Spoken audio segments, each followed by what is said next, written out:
মৃত ব্যক্তিকে দাফন করার পর তাকে কবরে প্রশ্ন করা হয়, কিন্তু যারা পানিতে ডুবে মারা যায়, যাদের লাশ দাফন করা হয় না, তাদেরকে কিভাবে প্রশ্ন করা হয়? মাশাআল্লাহ, দরকারি প্রশ্ন।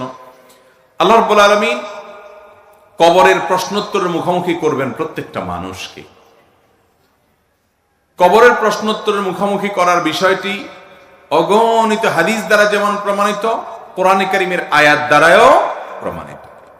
কিছু লোক মুনকেরে হাদিস, হাদিস অস্বীকারী নামধারী মুসলমান বের হয়েছে, যারা কবরের আযাব এবং কবরে যে প্রশ্নোত্তর হবে সেগুলোর বিষয়কে অস্বীকার করে।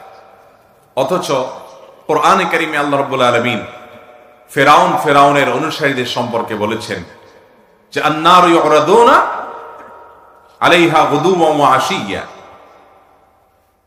ওয়া ইয়াওমাল কিয়ামাতি